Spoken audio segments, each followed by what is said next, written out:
Hey everyone, in this episode, I wanted to introduce someone who is extremely influential in the Hello Sugar world, not only in the franchise development portion of it, but also he owns his own Hello Sugar locations, both in Las Vegas and in Austin, Texas. And of course, I'm speaking about the one and only Jacob Parry. Jacob started with the franchise as the sixth franchisee back a few years ago and has developed his locations in Las Vegas with his brother Zach, who everyone also knows is an amazing owner and also lawyer. And then they also acquired the Austin locations just over a year ago. So I hope you guys enjoy this episode. Jacob is such an amazing source of information and also experience. He and his brother Zach own the Las Vegas locations and Austin locations. And of course, these two brothers are doing an amazing job. Jacob and Zach have a bunch of really unique perspectives from the different experiences that they've had growing their salons and also partnering up as brothers with all of the unique challenges and different experiences that they've had partnering up. So yeah, hope you guys give this a listen. Let me know your thoughts. Send me an email. You guys know you can always talk to me. Enjoy this episode.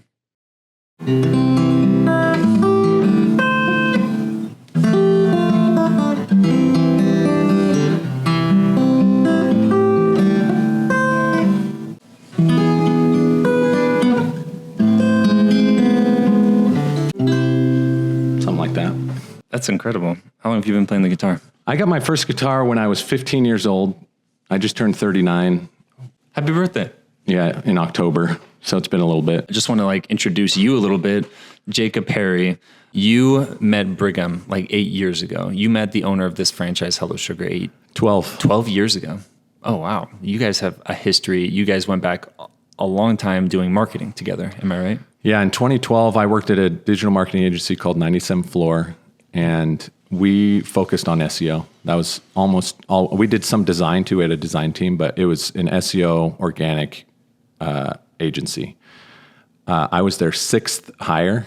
Now they've got, I don't know, a couple hundred, and I mean they're one of the biggest agencies in Utah now. But at the time, I was hired with four other people, and Brigham. I mean, this is a good story that I'm going to leave 90% of the details out because I don't think it's relevant now. But he was stranded in Europe, had no money to get home, and he was off on his own ventures doing stuff, but he had no money, and I think he was in Spain at the time. He couldn't get home, and he was trying to figure out how to get money to fly home. He lived in Utah at the time, and the name Brigham is it's a Mormon LDS name, and he was like, how can I use my name to garner some business? So he just started cold calling agencies. He owned a digital advertising agency, and he was just calling organic SEO agencies saying, hey, do you have clients that need PPC? And the owner of 97 Floor at the time, he said, yeah, I think we could work something out. So one of my clients at the time, it was OC Tanner, I think. They're a Utah brand. We added PPC and we got him some money, and he was able to fly home. And as soon as he got home, I mean, I had only met him on the phone, kind of setting him up with my client's stuff. But when he got back, I remember the first time I ever met him. That's crazy. We were the company was called 97 Floor, but we were in the basement of the building that we were in, and I was next to the window, and I remember watching him walk down the stairs coming to the building with his motorcycle helmet. Is that a magical experience for you? Magical enough to stay in my memory. And then after that, every job I had after that, I brought him with me. He was my PPC guy. So I would get hired to do SEO, and then each job I had, I got more and more responsibilities, which allowed me more leeway to bring on whoever I wanted. And so Brigham was my PPC guy. And so for years and years and years, I would just bring him along. And then in 2015, so a few years later, I was working at Myriad Genetics, and that was I think that was the big break Brigham needed. We were paying him a significant amount of money, which was the seed money to start. At the time, it was called Sugar Me Wax, and that was the birth of Hello Sugar. Was the money he made from doing PPC work for me. So not only did you save Brigham's life by helping him get back to the United States, but you gave him the money to start this whole venture. That's right. And years later, he gave me the opportunity to be a part of it. And good karma. Yeah, it's just reciprocation. We've taken care of each other. That's cool. Holy cow. That is a good story about Brigham. I feel like that describes him pretty well. Yeah. I mean, at some point, I hope you can get him on and ask him the story, because it's, he does a better job of telling the story. It's his story too, but it goes more in depth about, and it is an entrepreneurial story about a business that he started and why he was stranded. So yeah, he's a funny guy. First time I met him, we were in Provo, and I came over to his apartment. He opened up a box and he pulled out some soil with some worms, and he's like, those are good worms. I'm like, what is this guy? He's like, I've got the biggest worm farm in America. I'm like, what are you talking about? This guy was crazy. But this was longer ago though, right? You've known him longer than I have. I don't remember when that was. That was like 2011, 12. So it was like around the same time probably. Yeah. This is when he was going to BYU. Yeah. Okay. But yeah. Worms. Okay. Yeah. Worm farm and modeling. He was a model. I knew that. He has since purged all the images offline, but I have my own personal collection. Your personal collection. I need that collection. Yeah. I would love to. Every few years I stumble upon it, and I'll just shoot him a text with a couple of the pictures hilarious. Reminding him that I still have them. That's hilarious.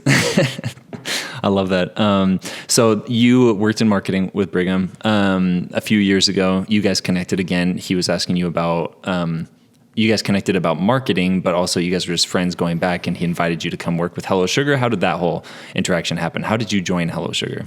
Yeah, I was working. I can't remember where I was working. I love bouncing around. The longest job I've ever had is 3.5 years. So I'm not the type that stays at the same place. I think it often goes to the ADHD, is like, I just get bored and I'm ready for the next challenge. But I can't remember where I was working, but I was in, so Brigham years ago moved to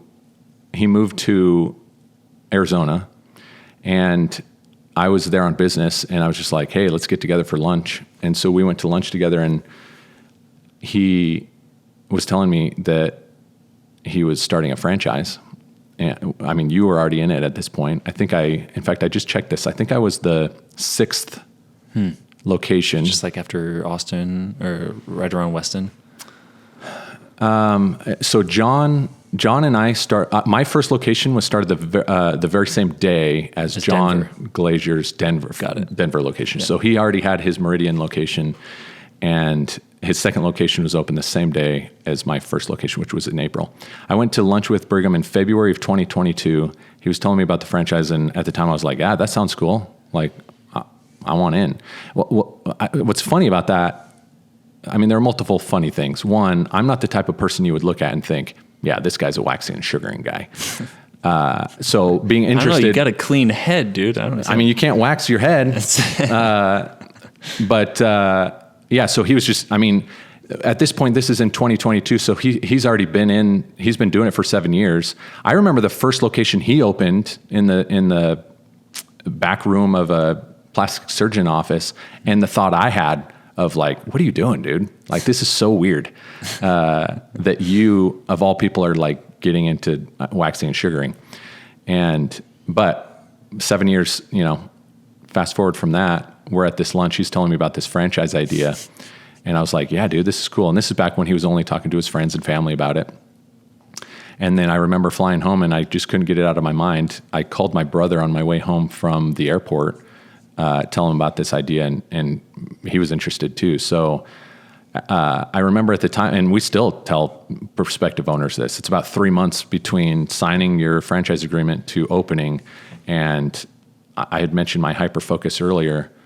I did it in 6 weeks. So I signed. 6 weeks later, I was open, and that was a little over 2.5 years ago. Wow. Dang.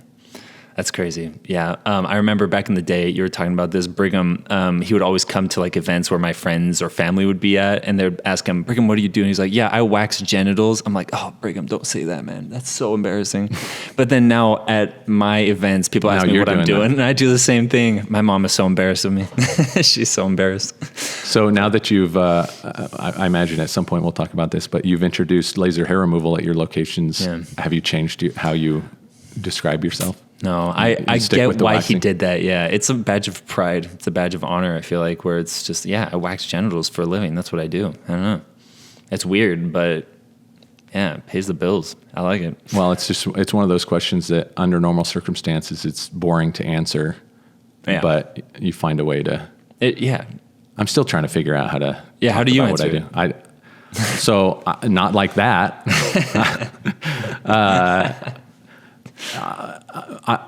This is the first job I've ever had where I can describe what I do in one sentence, and it's my job is to increase revenue and decrease profit for franchise owners. That's it. That's my entire job. That's my full-time job. I mean, I own my own locations as well, which is a little bit daunting, but that's I don't know. I got to come up with something more shocking. That's good. That's really good. I mean, you also, we'll get into this too, but you more than own franchises. You're actually the chief growth officer, the CGO, and you help a ton of franchisees from months 3 on. So, or how do you? So technically it's month 6. So the moment they sign the franchise agreement, it takes about 3 months to open. John Glazier handles the onboarding during that 3 months and then the coaching for the 3 months after they're open.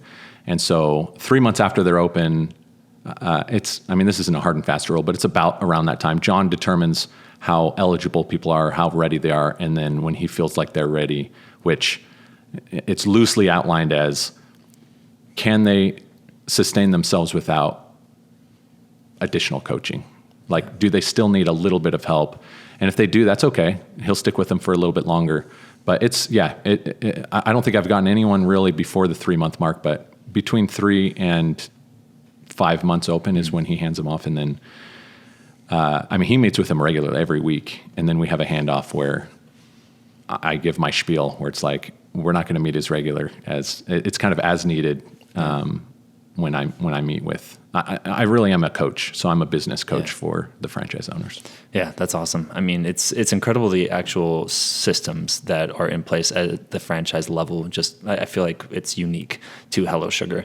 And we'll get more into that, but I really wanted to ask you, just like, starting out, you guys had a really unique experience. You started in Vegas, you and your brother Zach, and you guys both had a really unique experience because you hired on, and then I think 3-4 months later, you fired everyone and rehired everyone with a different perspective, focusing on sales, and that I think changed the entire organization. I think everyone changed because of that moment. Talk to me about how that whole thing happened. I would love to hear that. I think that's so valuable for other people to hear. So when I started my first location, there was no corporate team. It was Brigham and Keaton. Keaton is he's the finance and operations guy for the franchise. Beast. Yeah. He's more behind the scenes. At the time, he was a little bit, he was kind of building the systems, and he was more on the front end side of working with owners. But Brigham was the guy. He was the guy who did my interviews. He was very involved in the very beginning, and he's now, hired people to do that. So he's not as much on that side of the business. But at the time, we had no idea what we were doing. So step by step, we were getting coached by Brigham. We'd put our Indeed ad up to get people hired, but at the time, we weren't using the predictive index to help us in our hiring. It was literally just, we had a job description, we were doing our best. There were a couple times where we would be like, Brigham, we like this person, and he's like, no. And so we leaned really heavily on Brigham. Hiring was, and still is, the hardest part of this business and the most important part of this business. Yeah. And so it was 6 months. So this business, as you know, revolves around sales. And I hired 3 people. They were phenomenal estheticians. Their clients loved them. They got really, really good reviews. but they could not sell memberships. And we opened Vegas as a new market. It had never been done in Vegas before. And this is early enough on where we also didn't have enough markets to validate that it could work in every market. So there was, at the time, it felt more risky. It doesn't feel that risky now, but we opened this market. I remember we were growing for 4 months, which you can do without sales. Like, that's easy. Service revenue and all that stuff, you can keep building up. And we were a 2-room suite, and within 4 months we were at $14,000 in revenue, which is really, really good for a location. But we weren't profitable, and then it started to go down, which should never happen after 4 months. It should keep going up. And so 6 months in, also at the time, you probably remember this, it was 2 weeks for training. We had to train our estheticians for 2 weeks. It was $10,000. It was extremely expensive. And I was just like, I do not want to have to spend that kind of money to replace people. But the alternative was continue losing money because we can't sell memberships.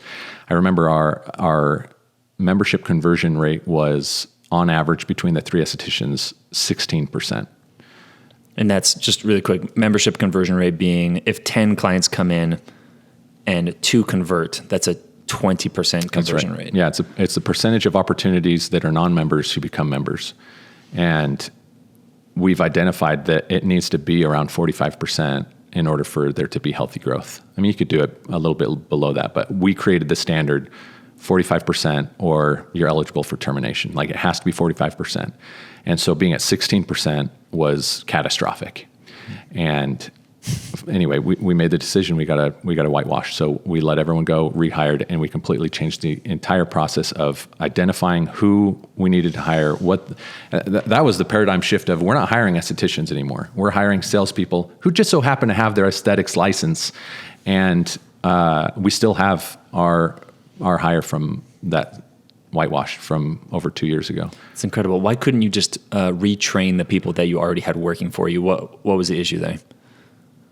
There were a few. One, I didn't know. I had no clue. I did not work for the franchise at this point. I was an owner working at a different job full-time, and I had no clue how do you train something you don't know? Yeah. So that was the first thing. I think if I could go back now, there's a good chance I may be able to have saved them. But I've never sold a membership. So as an owner, I'm not responsible for selling a membership. Yeah. How do I go to a team of people and say, hey, I expect you to do this thing. Here's how you do it, even though I've never done it before. So that's how it felt. I was like, I don't know. Not only do I not have the authority or experience to teach these people how to do it, it didn't exist. That knowledge didn't exist at the time. So we whitewashed, and since then we've built an entire coaching program. We rebuilt how we look for and hire the right people for the right jobs, and it's completely changed. I think Vegas now, we have 110 locations. I think the Vegas market is the number 1 in sales across the entire country. It's consistently either 1 or 2. I think Austin usually has really good sales, in Atlanta as well, but you guys are always above 60%.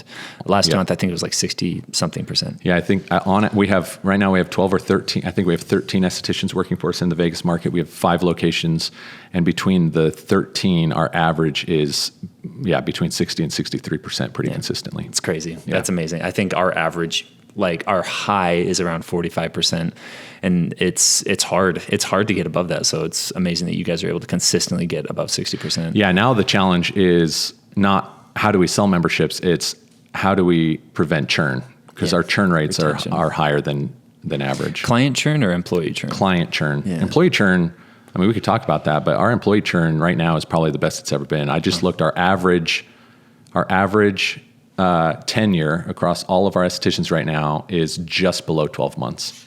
Wow. It's like 11.59. That's incredible. And both because you own Vegas and you own Austin. Yep. And is that the same at both locations? No, Austin is a little bit different. We're smaller. I'd be interested in your take on this, because you're bigger. You have, way more. How many locations are you at? We have 11. 11. Yeah. Okay. So you're at 11 locations, all in the same market in Houston, and you've been around about a year longer than we have, I think. Maybe. Right? Yeah. There was a point in Vegas where the growth, it's almost like it's really, really hard, and then it gets easy. It gets easier when you hit a certain tipping point with growth as far as how big you are. Did you experience that? Interesting. What location, what number was that for you? So not necessarily a number of locations, although maybe. In Vegas, when because originally Zach and I owned our locations separately. So we would open at the same time. We got to 5, and then we just decided to combine our entities and our locations. But there was a point where you get to a growth level where you can now hire a manager or more than one manager, and then they take a huge chunk of that responsibility. But then part of this is culture. Like culture has always been this big thing in my mind that you can't control it. You can try to guide it, but Vegas kind of took on its own personality and its own, I guess that's the same way as saying culture, to where it was outside of my control now. And just luckily it was good, where I had good leadership, but the Austin locations, we haven't quite hit that tipping point where I think it's like you hit this point where when you hire someone, there's a legitimacy where, you have 1 or 2 locations and they're like, and you're in suites and they're like, is this real? Trashy. Is this real? But then you get to a certain point where you have a certain number of estheticians or a certain number of locations, and it feels more real to the estheticians. Yeah. And so they stay longer, they take it more seriously. Whereas in Austin, we haven't quite hit that yet. We have 3 locations in Austin. We're at 7 estheticians, and the leadership, is a little bit, I have a really great manager, but everyone else we're still trying to figure out that identity, and our esthetician churn is a little bit higher, but I needed to get a little bit, like I'm close. So I'm looking at adding another location, which will allow us to grow a little bit more. We'll hire a few more people. We're looking at a flagship in our North Austin location, and I think that will help solidify it. But it's weird. Like one of them I'm just past the line, I think, and one of them I'm just under the line. And so I'm acting as the success coach or like the manager of my Austin locations, which that's is fun. A little bit, sometimes it's fun. Yeah. That's cool. No, I feel like for us, there's a lot of inertia with the business where it took a lot of energy to get it off the ground and to get going. And at about 12, 13 estheticians, all of a sudden it felt a little bit easier. And then it almost feels like a rock that just starts rolling down a mountain. How many do you have now? We have this next week, we'll have, I think, 60 employees. And it's weird because sometimes it's easier, sometimes it's harder. Like as you grow, you have more different problems that Brigham always talks about, and I can't wait to reach his 80, 90 employees, and grow up to these bigger business problems. But it's interesting. Like every level has its issues, and I don't miss the 6, 7 employee issues. Those are hard. That was really tough because you were the one having to manage everything. And now we have a manager in place in Houston, and she takes care of almost everything. So it's a lot easier. Yeah. But really quick, I wanted to talk to you about Vegas and your brother, that merging. How was that whole thing? I think you guys are the only ones to have done that in the whole business, and you guys have a really unique relationship because you're brothers. How was that whole situation? I mean, did you merge just because it was easier? Like what was everything going behind that? So let me answer that question by answering a question you didn't ask: why we were separate in the first place. I was my brother is an attorney. He's always been very hardworking, focused, and to be perfectly honest, I was nervous to disappoint. Like I was like, I don't know if I can meet the standards I presume to have, or presume that he has for me. And he's also previously had really poor experiences with partners in the past. And so I wanted to keep it separate because I wanted to keep my failures to myself. And interesting. Over time, my confidence got a lot stronger, and I was like, oh, I understand this business. I can do this. That was part of it. The other part was because he's an attorney and he's more aware of the risks and the type of law that he practices is around, optimizing and building businesses to help them perform. I mean, that's like the simplest form. He helps businesses optimize for growth anyway, it doesn't matter. Who cares what he does? Yeah. But we were separate before. Every location we opened would be a separate entity, which sounds really good at the beginning. So your 2 locations would be 2 separate entities? Yep. I had 2 locations. He had 3 when we merged, and the first 4 were separate entities. Oh. The 5th one was when we started to kind of think like, this is a little too cumbersome. And you just did that to protect each one? Yeah, essentially. I mean, each one is an LLC, and the whole purpose of an LLC is to protect your assets. So if something happened to one, it wouldn't affect the other.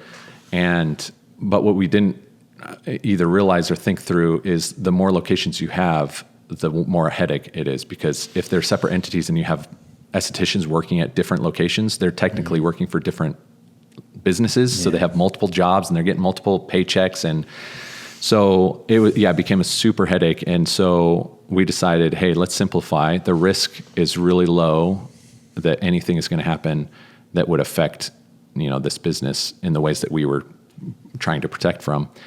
And so we merged them. So now we still have 3 entities. One is for all the locations in Vegas. We have a separate one for all the locations in Austin. And we have a third one that's a management company that manages all the shared assets of all of them. So if we're, buying bulk inventory for all the locations, the management company will pay for it and then invoice the location. Are you saying you do a management company for all of Vegas and for all of Austin? So you have 2 or just one management company? Yeah. So there's one management company. All Austin and Vegas together? Yes and no. So like in Vegas, all of our managers, our inventory specialists, any position outside of the normal esthetician work works for the management company. Oh, cool. Essentially, if you're doing work for all the locations, you work for the management company. As an esthetician, you work for this other entity, and it's worked out. It's worked out really. Wow, that's nicely. Cool. That's almost exactly how we do it. We have 5 different entities in Houston because of the different investors that we have, and then we have one management, but they also do our payroll because we have technically. Our estheticians don't work for any of the 5 entities. They work for just the one. It's like a staffing company, basically.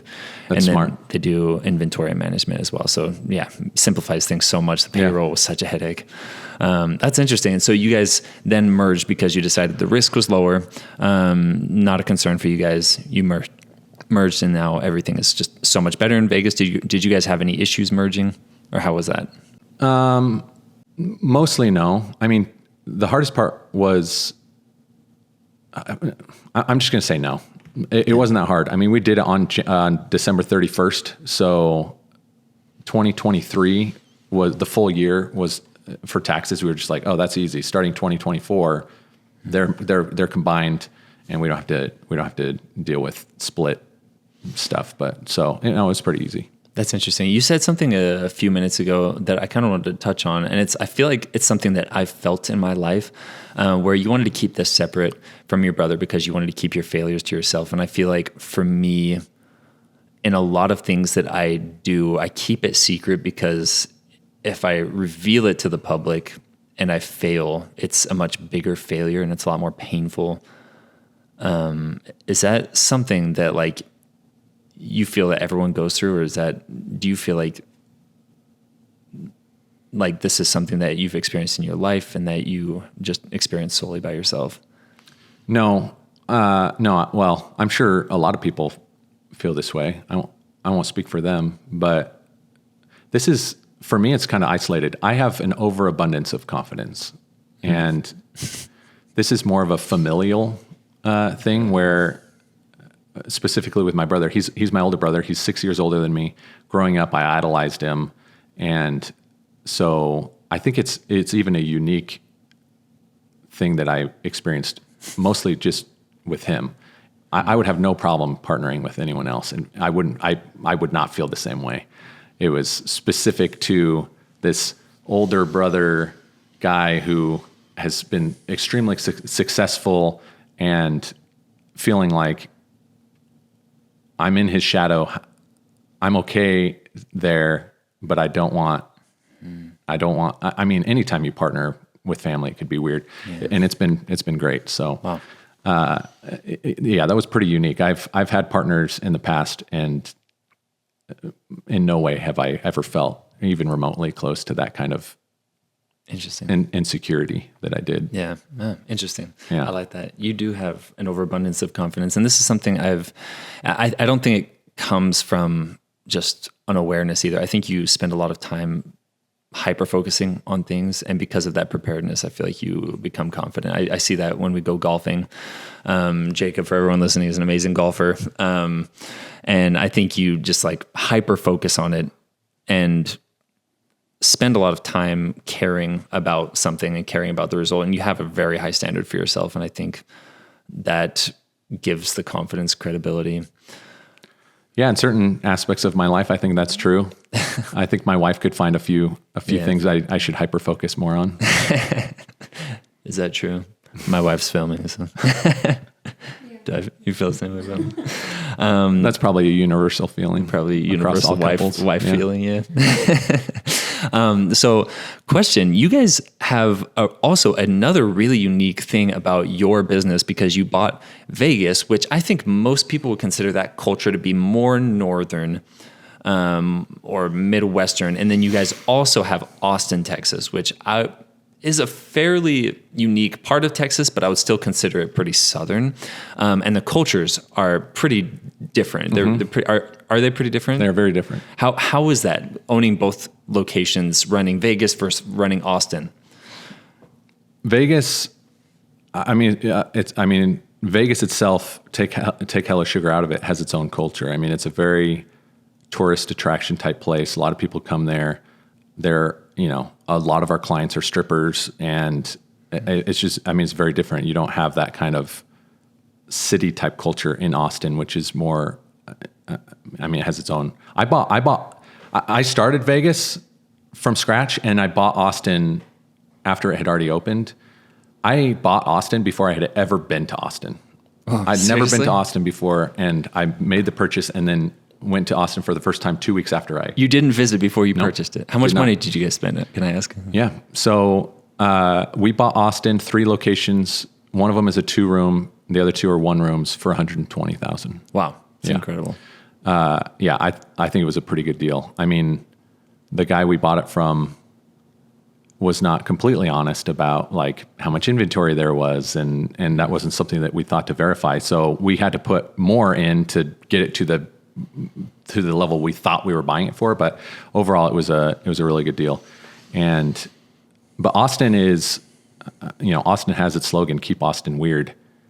I've actually never understood that. I go there, it doesn't seem that weird to me, but I also I don't live there. I only go there every couple months. You're also running out of Vegas, so Vegas is pretty weird. That's true. Vegas is, I'd actually say Vegas is way more weird than Austin, but somehow they've embraced that identity.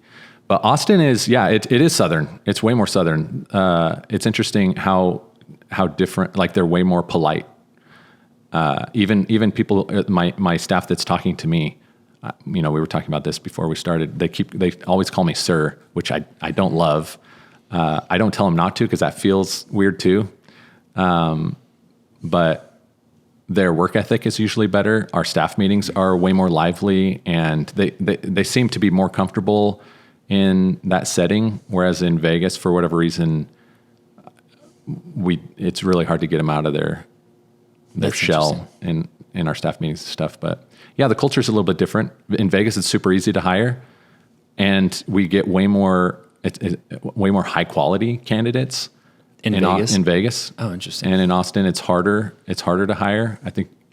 What's interesting is the population of both Austin and Vegas, metropolitan, all of that, is almost the exact same. But for whatever reason, Austin They're about the same size? Yep. Really? Yeah, almost exactly. Wow. I didn't know that. As far as population. And so you would think that we'd have there are 3 major schools that are training estheticians in Austin, but for whatever reason, we just don't get as many candidates. That's interesting. That's something that I wonder about because I feel like my brother-in-law, Weston, he's in Kansas, just opened in Boston. John up in Meridian, I feel like his problems are so different from mine in Houston. We get a ton of clients, a ton of new clients in Houston, but I feel like it's harder to maintain and attract talent in Houston compared to them. And so I feel like there's different problems. Do you guys see, apart from hiring, are there any other big problems that you guys see from growth or sales between Vegas and Austin? Yeah. I'm not sure I'm at the point where I can really put my finger on it, but Vegas, we get way more revenue, but for some reason our costs are higher. Austin, we have this like gradual growth in our revenue. We've kind of capped 2 of our 3 locations as far as how much revenue we can earn with, which is why we're looking at some growth. But it's not too different. I know what you're talking about too. I mean, you think about Idaho versus Boston versus Florida. There are some market specific things, and the bigger we get and the more markets we open, we see a lot more of these patterns where we didn't before. I mean, at the beginning, even 2 years ago, we had 4 markets, right? Now we've got 20 or whatever it is. And we're getting a lot better at identifying and when I say markets, I'm almost going a little bit bigger because you talked about the South. So like Florida, Georgia, like that area of the South is where we struggle the most with. And I think, Really? I think it's the one area of the business I think that we have a blind spot for is saturation of the market with competition. We don't focus enough on that. We'll look at what the female population looks like, how much they're spending on their personal care.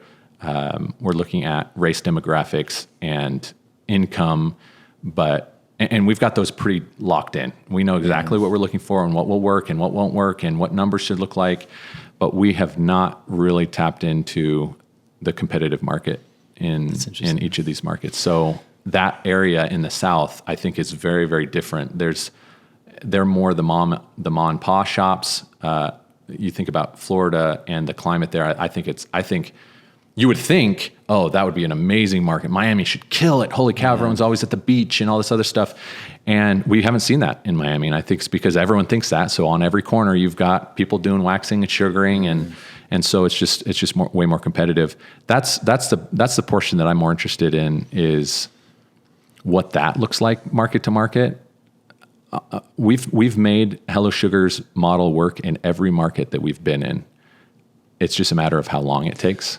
And that's the portion that we're still learning, as we're still a baby in the franchise space. That's interesting. And you as a CGO, you go in and see a lot of these issues in these different spaces. One question I have for you is these base principles of running your business, of teaching and hiring salespeople, of correct practices in the salon. If you just plug and play these into every salon, do you think, you just moving into Austin, you think you could run a salon in any state or any city in the US? Yes. And you'd be successful? Yes. Yeah. Like I said, it's a matter of time. It's not a matter of market. So in some markets, we see owners become profitable within 3 months. Like that can happen. Yeah. Others in Vegas, it took over a year. We still have locations that aren't profitable that have been open over a year. And what I've learned is you can't.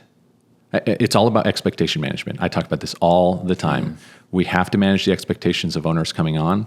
And now that we've been around long enough and we have enough data and enough experience, we can say, yes, some people can make this work in X amount of time, but you can be just as successful as long as you have the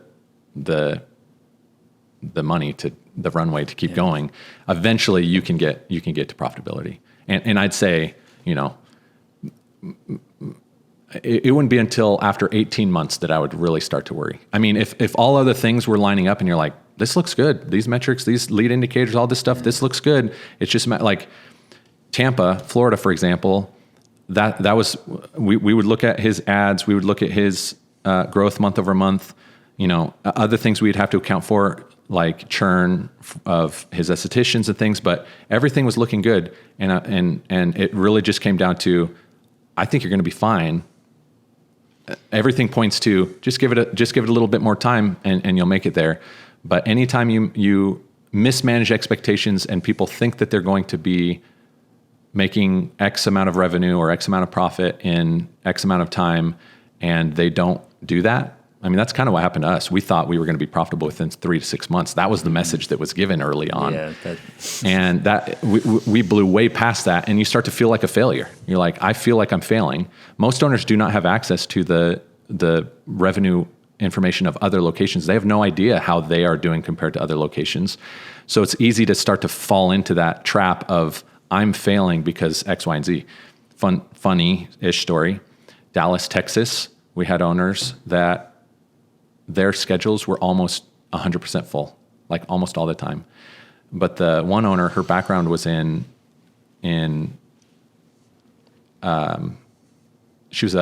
worked at a dentist's office. It's like, I don't know what she did, hygienist or something like that. And she was just used to the books being packed. And if there was a gap, they would have someone on a wait list or whatever. And so because she didn't have access to everyone else's calendar to see how they were doing, with these tiny little gaps in her calendar, she thought she was failing. I got on a call with her. I look at her calendar. I'm like, you have no idea how good this is. Really? This, like, I've never seen books as full as these books. And you could tell there was just like this weight where it's just like, oh, I didn't realize that. Anyway, and it comes to expectations. She expected what she expected from a previous job that she had. And I think in the last couple of years, we have created an environment where we are way better at managing expectations than we were before. Yeah, that's really interesting. I feel like as an owner and also as a franchisee, I've seen that a lot. When we first started on the phone call, the ex-partner of the original Hello Sugar told all the girls She who shall not be named. She who shall not be named. Yeah, we were doing interviews with potential candidates for estheticians, and we told them, because this is what I was told, that they'd be making $35, $40 within a month, an hour. And so they get in, and after a month when they're making $12 an hour, they were not happy. And we lost like almost all of those employees. That'll do it. Yeah, it's just expectation management. And I think for me as well, I mean, we still have a couple of salons that aren't profitable. They've been open up for like 9, 10 months to a year. And they're just like right now starting to break even. But for me, it's like, I'm not worried at all, because I see the growth, and they grow about 5-10% each month, and 5-10% of 9,000 is, $9,400, $9,500, or like $500 extra a month, which is very slow growth, but it's, over the course of time, it grows exponentially. It's amazing. 10% of 100,000 is 10,000 a month, which is amazing. So yeah, expectation management is so important. I love that. What are some things that you, as a franchisee, like, what are some of the most important lessons, or an important lesson that you've learned as a franchisee that you see other franchisees not learning or not knowing? So I came on as the CGO in May of 23. So this May will be 2 years. And that was around the time that we built the whole headquarters team. So, Austin came on, and John came on, Emily came on a few months later. I mean, there was this big group of people that we just hired all at the same time. And we were trying to identify essentially that question. And most of the people working at corporate are also owners, which I think is one of the biggest advantages that we have in the whole franchise space. But one of the things that we found several months in is we were creating a scenario where we were creating a new precedent where we were running the business for the owners instead of the owners themselves. And so we took a step back and realized that we were kind of we were a crutch. When we started, we had to do it. We had no support. We had to make our mistakes for ourselves, and we had to learn from them. And which is fine. Like we can take our mistakes and help new owners prevent. We can prevent them from making the same mistakes. But the number one thing I think new owners at any franchise, but particularly in Hello Sugar, since that's the one I'm most interested in, is we now have programs like our offsite manager program where you can hire people to do specific tasks. We have the onboarding team that through that process, we can help you do, the booking software setup and this and that and that. And a trap we have created for our owners that we're trying to remove is doing the work for them, making them feel like we are running the business for them. And I can't overemphasize, and I actually talked to owners about this, like you just got laser, for example. We now offer laser hair removal at several of our locations across the country. And it takes setup. There's back-end setup. You have to, a bunch of toggles that you have to turn on and all this stuff. And it's really easy to put that off on someone else and just hire like a VA or something to go set all this stuff up for you. But I overemphasize to owners, go do it yourself the first time. You should know how to do this. You should do payroll. Learn how to do payroll for your company. Learn how to use the booking software. You learn how to read your P&L report in your QuickBooks. Like you as the owner should know how to do everything that you're expecting everyone else to do. Now there's some limits to that, right? I don't expect you to go do some Brazilian waxes just because your estheticians are doing that.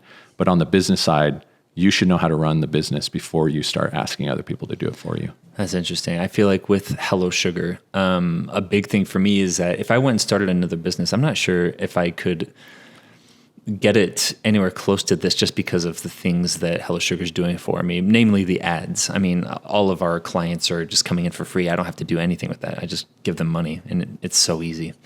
So easy. You give who money?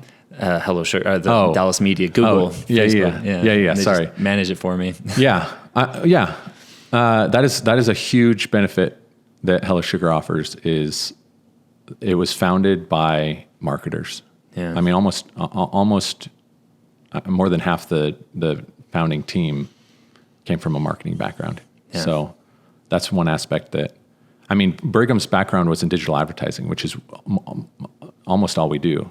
Yeah. We're now getting to the point where we can expand and start offering more things, but you can see if you step back. I mean, my background's in marketing. A healthy marketing portfolio at any company is diversified. And for years, ours has not been diversified. We've been digital advertising. I mean, for most of the time, we've only done Facebook, and that's not good. If 99% of your 99% of your marketing is in one specific channel, that is not good. You may remember. Yep. There were like 3 days when Facebook went down and our entire business like shut down for 3 days. Yep. So yeah, you got to diversify. And now we're offering a lot more of those services and more to come. So it's amazing. It's been amazing. The whole team is so cool. It's so cool seeing all the growth, and you guys as well with Austin and Las Vegas. What are your plans like for growth? What are you guys wanting to do? 2025 is going to be big. We are now, there's been an interesting shift.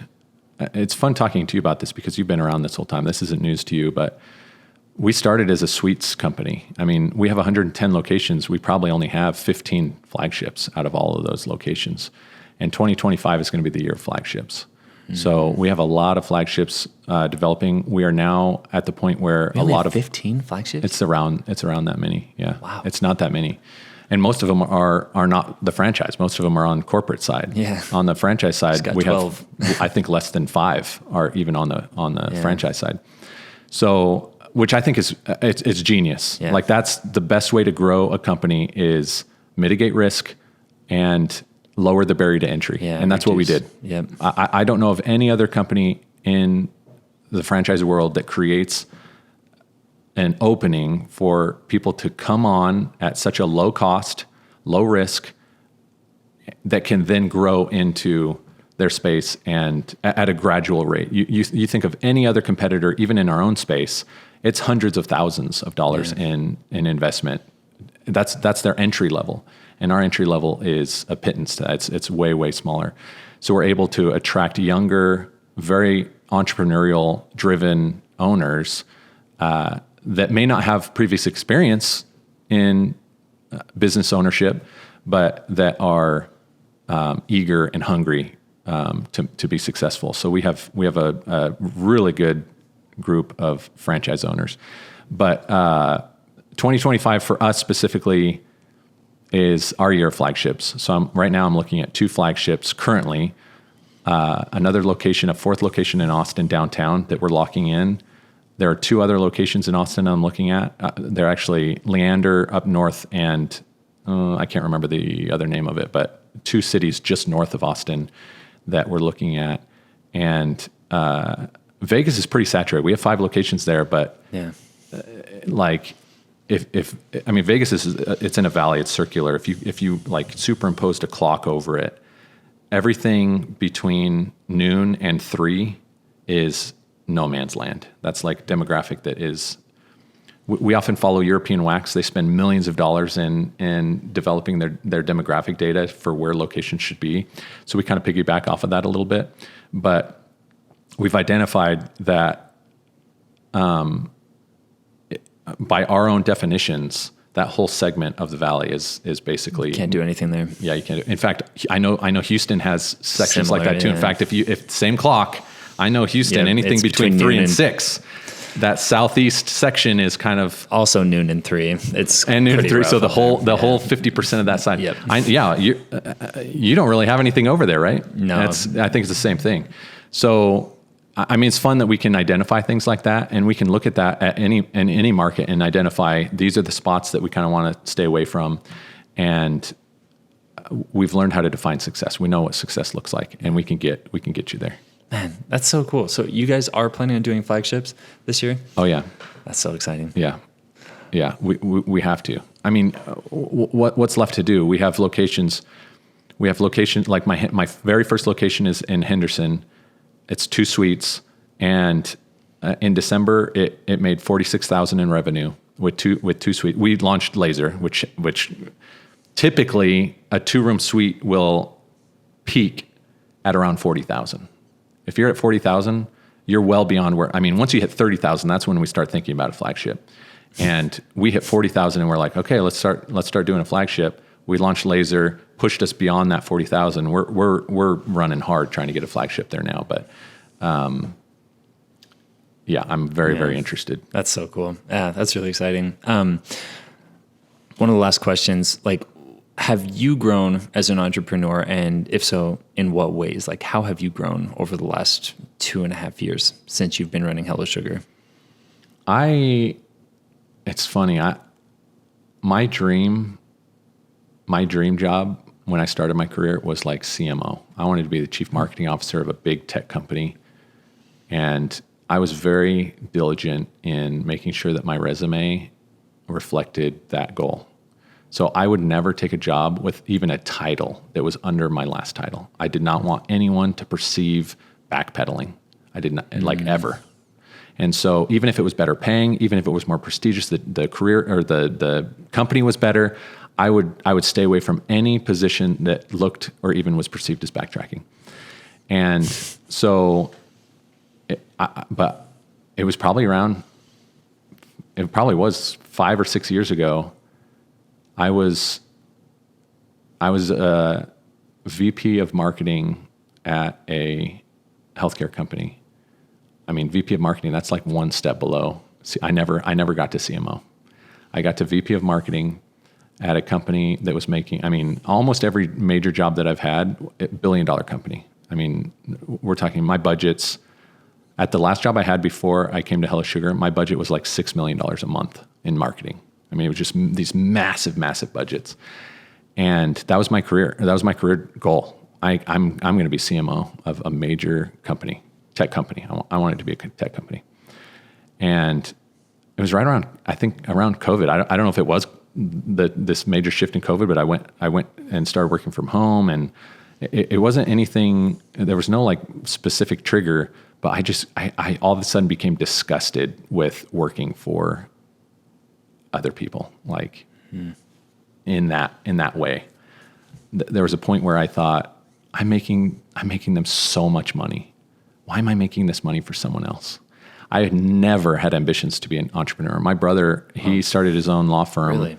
And I was like, dude, good for you. I could never do that, ever. I could never, ever start my own. I had no desire. I didn't have the inclination. I didn't have the knowledge, nothing. And then I don't know, something shifted. I still don't identify as an entrepreneur. Entrepreneur, when someone says I'm an entrepreneur, like that's not what you say, right? If someone says I'm an entrepreneur, that's another way of saying I'm unemployed. Right. I don't have a job, but I've got things going. So I've never identified as an entrepreneur. That term I've never felt comfortable with that. I know technically, I guess I am because I have my own business, but Definitely. Yeah. At 8 business locations and yeah, I mean something switched. My wife was the same way. She owns her own company now, and that was never an inclination she had either. But yeah, something shifted. So your question was, how have I grown as an entrepreneur, or as an entrepreneur? First, let's rebrand that. I don't want to be branded as an entrepreneur. I am a business owner. I'm okay with that. How have I grown? I have grown as a business owner in, I don't know. That's a hard question to answer. I mean, in confidence for sure. I now know how, like, I actually feel like I could go into any business, any vertical, anywhere, and I can find ways to make them grow. Like that's probably the number one thing is, and this is how I was in marketing too. That's a cool thing about marketing is you can take your skills in marketing and apply it to any industry, anywhere. And I was in marketing for over 10 years, and that confidence was just like overflowing, where I felt like I could go anywhere, and I knew step by step. You know, one of the questions people ask you in an interview for a job is like, sometimes, not all the time, what are you going to do in the first 90 days or the first month or the first 6 months? And I had the answer for that, especially in marketing, where it was just like, here's step 1, here's what I'm doing. Step 2, step 3, step 4. And it often was around information gathering, right? Like number one thing is, and I had this document that I could carry with me, and I could just hand it, and I say, this is the roadmap for the first 6 months. And you do the same thing with your business. And it doesn't, for the exact same thing. And it comes to data. So I was an adjunct professor at BYU for 2 or 3 years, and I taught SEO and analytics. And kind of the same thing. It was like the first thing you do is you go get data, and you take that data and you develop a plan based on that data. And then you reassess the data. And then, I mean, it's just this cyclical thing. I mean, that's as simple as business ownership is if you have the right data, and it can be frustrating. My bookkeeper is still working on getting my trust. I have to often go in and audit the books and stuff like that. Before this, I'd never even had a QuickBooks. I'd never done I've never had education around finances or anything. That's not to say that I now am proficient at QuickBooks, but I can absolutely go into a P&L and identify where the problems are and where things should be shifted. And that's what I'll zero in on is one of the biggest benefits or growth moments that I've had is identifying the milestones in your business. And then if you know what those milestones are, you can run towards them. Otherwise, and I've seen this with some owners. Some owners, they have no idea. They have no idea where they're going. They don't know what direction they're going in. But if you can identify the milestones, whether that's amount of revenue in a certain amount of time, whether it's certain number of hours or utilization on your schedule or in your books, whether it's costs per any kind of attribution metrics around your advertising or your acquisition costs of clients, any of those as milestones, if you can identify those for your business in your market, because they're different depending on location, depending on performance of your estheticians. I mean, there are very specific milestones that I now, because I work with so many owners, can identify. It's so easy to just sprint towards those. No, I love that. And knowing your data. I traveled once with an extremely successful business owner. He owned, I think, 2/3 of the cotton industry in the United States. And he That was what he said. He said, know your numbers, know your data, and meet with your team regularly. That's it. With being a business owner, I completely agree. That's been huge for us. Man, seriously, so good meeting with you, Jacob. It's really cool to see what you guys are doing, you and Zach. I'm excited to see what you do with Austin. You guys are a neighbor city to us, and it's been so fun watching you guys grow too. And you guys also launched Laser too, right? We have 2 lasers in Vegas. Is that going well? Yeah. So, I've learned that just because you're good at selling wax and sugar memberships does not translate necessarily into selling laser packages. We have some of the best salespeople in the company, and some of them are still learning, but we launched in November 2nd, we launched our first laser, and 3 weeks we didn't sell a single package. And then that last week in November, honestly though, laser is very low risk. There's a high price tag to buy a laser, but we financed it. Our payment is $1,400 a month for the laser. And then there are a couple other things, right? We have a medical director we pay, but one laser package is almost $1,400, right? 2 laser packages, you're profitable. Yeah. So the last week of November, we sold 2 laser packages. So we were like, oh, okay, well, we went a little bit positive this month. And then in December, one of our estheticians just popped off and it just clicked. And she sold 15 packages in December. No. Sorry, that included the 2 in November. So the last 5 weeks of December, she popped off. We got a second laser in our north location in Vegas, and we're still waiting for that one to click. That's amazing. Dang. Yeah, overall, laser has been, and always, there has not been a single location that has launched laser yet that has done poorly. Yeah. It's actually really hard to fail at laser. Yeah.